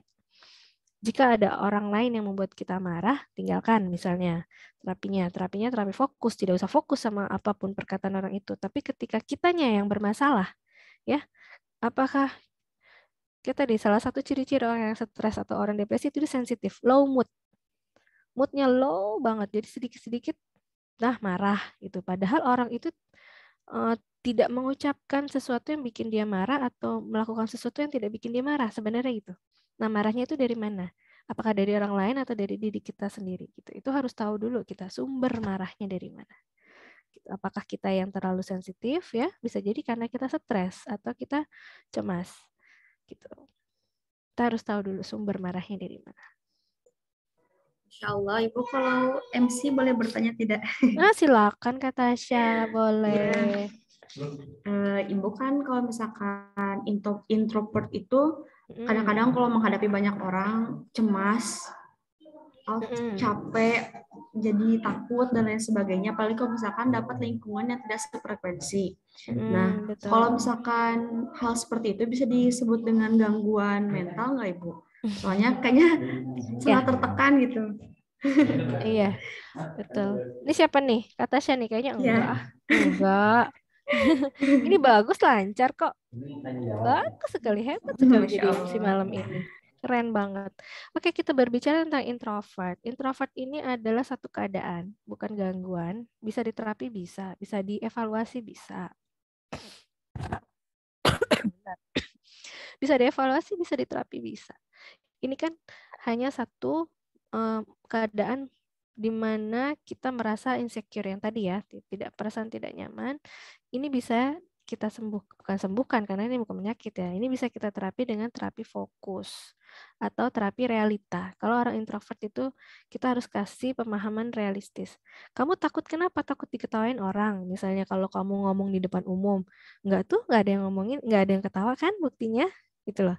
Itu ada terapi namanya terapi realitas. Gitu. Introvert bisa dievaluasi, bisa diterapi, bisa gitu. Apa yang bikin kamu introvert itu apa? Apakah orang lain, apakah kamu takut diketawain, atau kamu takut salah, takut ngomong salah, atau kamu takut apa misalnya takut lidah kamu belibet ketika ngomong depan orang gitu, itu kan harus dicari dulu dari mana tuh introvertnya gitu.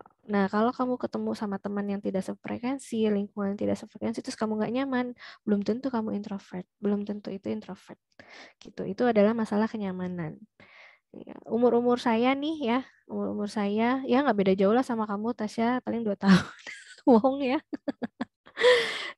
Tidak mencari kenyamanan dalam berteman karena nanti seiring perjalanan waktu yang namanya teman lingkungan itu akan ada sendiri itu waktunya. Oh ya sudah gitu, saya temennya anak rumahan, teman-teman saya biasanya anak rumahan juga gitu. Jadi kalau ketika kita introvert, saya nggak nyaman di lingkungan ini, belum tentu kamu introvert, belum tentu. Pun kalau kamu introvert bisa kita perbaiki, kita evaluasi.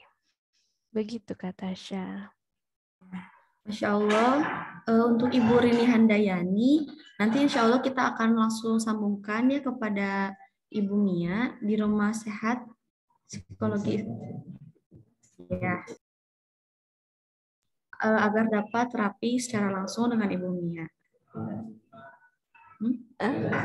Oke. Ya. Bisa nanti menghubungi admin ya. Menghubungi admin untuk jadwal konsultasi. Jadi di Rumah Besar Konseling Islam kami mempunyai beberapa psikolog yang khusus ya. Misalnya psikolog khusus perkembangan anak, psikolog khusus remaja, psikolog khusus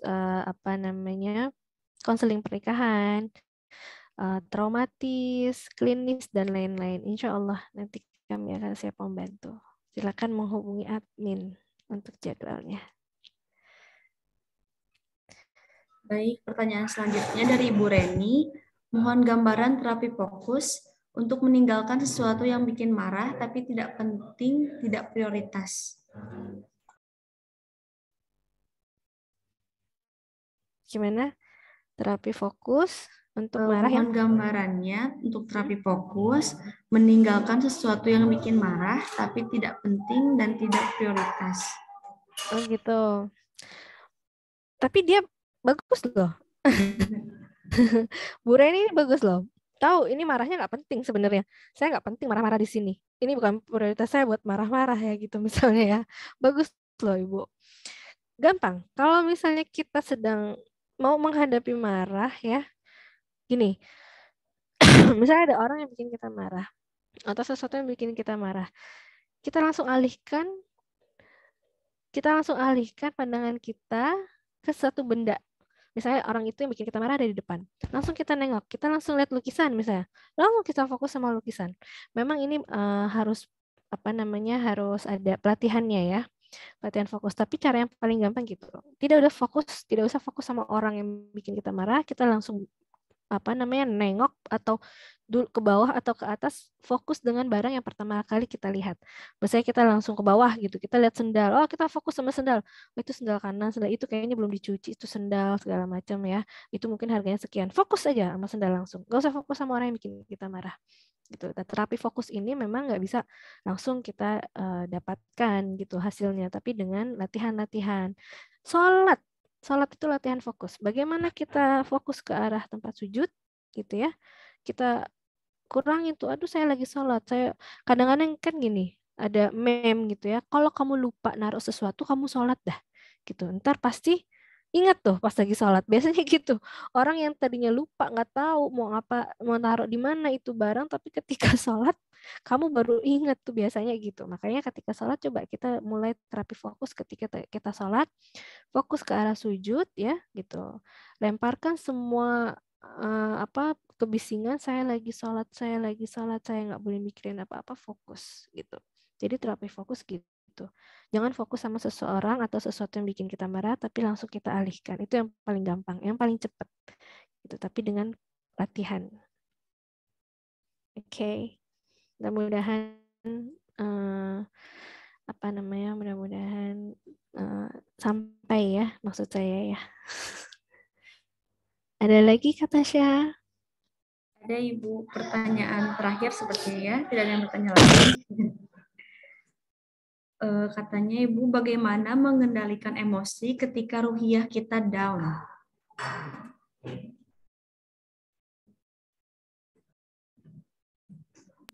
Bagaimana? Bagaimana mengendalikan emosi ketika ruhiyah kita down? Oh, ruhiyah. Saya dengarnya ruqyah. Kok di ruqyah ya? Ruhiyah. Oke. Kita berbicara tentang ruh berarti ya. Ruh dengan nafs, dengan jiwa itu sebenarnya beda gitu. Nah, mungkin gini, yang saya tangkap mungkin gini. Mungkin bagaimana ketika kita tuh ibadah kita sedang turun. Kalau ibadah kita sedang turun biasanya gangguan-gangguan mental itu akan kita dapatkan. Contohnya gini, ketika kita sedang lalai dalam sholat. Nah, itu pasti ada perasaan bersalah atau perasaan tidak menyenangkan atau perasaan sempit, nggak lega deh kalau belum sholat, lalai sholatnya. Nah, itu akan menyebabkan salah satunya adalah perasaan feeling guilty gitu ya, perasaan bersalah, perasaan konflik. Nah, bagaimana tuh caranya supaya ibadah kita tidak down? Al-imanu yazid wa yanqus. Iman itu naik turun. Ketika iman kita lagi naik, aduh kayaknya sholat 1000 rakaat pun kita sanggup ya, karena iman kita lagi tebal gitu misalnya. Tapi ketika sedang yankus, sholat yang wajib-wajib aja tuh lalai. Ntar dulu. Gitu. Bagaimana caranya? Caranya adalah kita memulai segala sesuatunya itu secara konsisten. Dari hal-hal yang kecil dulu. Jangan langsung sholat 1000 rakaat. Atau sholat, sholat sekali sholat duha 8 rakaat, 10 rakaat, jangan seperti itu dulu gitu. Kita mulai segala sesuatunya itu secara pelan-pelan tapi konsisten. Aku sholat duha 2 rakaat dulu karena aku nggak mau termasuk orang yang lalai. 2 rakaat aja dulu dalam waktu 2 minggu. Konsisten, alhamdulillah, tambah lagi 2 rakaat. Hal-hal kecil dulu. Kita dimulai beribadah itu mulai segala sesuatu yang konsisten dan hal yang kecil dulu. Baru mau belajar konsisten hal-hal yang kecil, kerjakan yang sunnah-sunnah dulu. Kamu udah baca doa setelah wudhu belum? Gitu. Itu dulu, hal-hal yang kecil dulu. Jangan langsung mengerjakan hal-hal yang besar supaya nanti bisa konsisten. Gitu. Jadi kalau misalnya kita merasa sedang down, ya coba kita ulangi segala ibadah kita dari hal-hal yang terkecil dulu, yang sunnah-sunnah dulu. Mungkin itu bisa jadi jawabannya. Oke, kata Tasya, ada lagi? Sepertinya sudah tidak ada yang bertanya lagi ya. Semuanya sudah. Masya Allah. Alhamdulillah pada malam hari ini kita telah menyelesaikan kegiatan Majelis Aku pada bulan Januari ini dengan materi yang sungguh luar biasa, khususnya buat Tasya pribadi. Ini sangat-sangat membantu. Dari kita mengetahui jenis-jenis gangguan mental, bagaimana kita metode penyembuhannya dengan Al-Quran, tentu saja, Masya Allah, dapat kita simpulkan bahwasanya kalau misalkan kita dekat dengan Allah, insya Allah hati kita akan menjadi cukup, menjadi tenang, dan hidup kita menjadi lancar. Ya, boleh. Untuk mengakhiri acara kegiatan malam hari ini, marilah kita ucapkan istighfar 3 kali, hamdalah, dan doa kifaratul majlis. Astagfirullahaladzim, astagfirullahaladzim, astagfirullahaladzim, alhamdulillahirrahmanirrahim,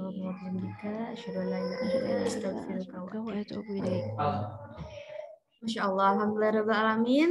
Kepada seluruh peserta dan juga Ibu Mia, mohon maaf bila ada kesalahan dari saya.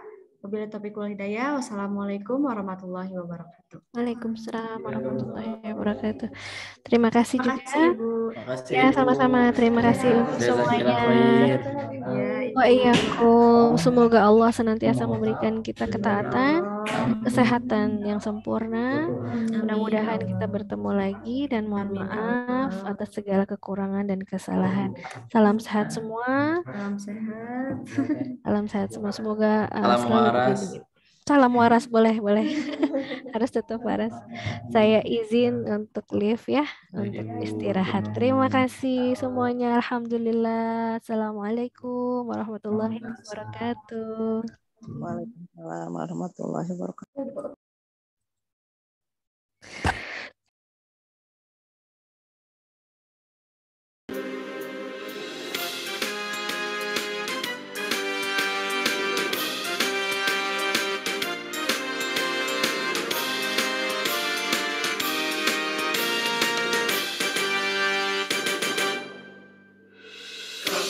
Amilin rapatkan barisan, bersatu padu demi perubahan, menuju arah kebahagiaan, satu hati dan satu tujuan.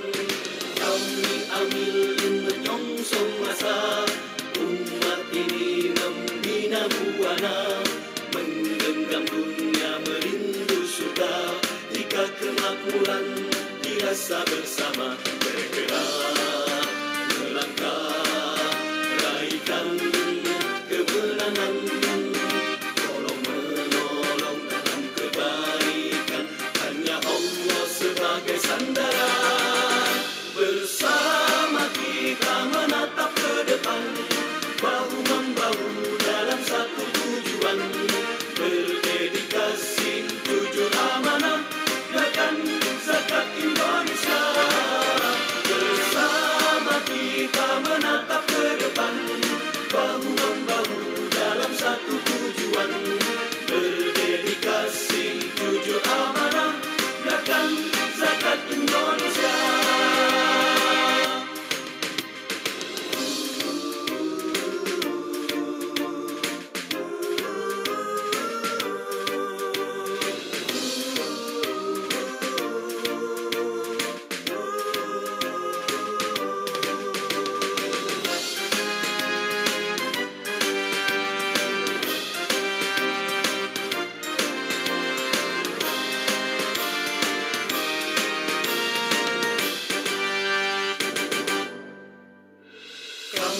Amilin rindu kemenangan, rakyat terjamin dari kemiskinan, teguh akidah dan tak tergadaikan, hidup sejahtera dalam keadilan. Kami Amin siap mewujudkan insan terpanggil serta tersadarkan, saling berbagi kebahagiaan, hidup sejahtera dalam keadilan. Bergerak, melangkah, raihkan kemenangan, tolong-menolong dalam kebaikan, hanya Allah sebagai sandara.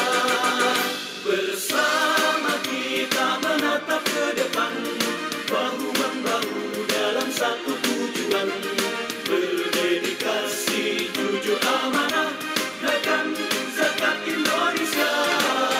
Bersama kita menatap ke depan, bahu-membahu dalam satu tujuan,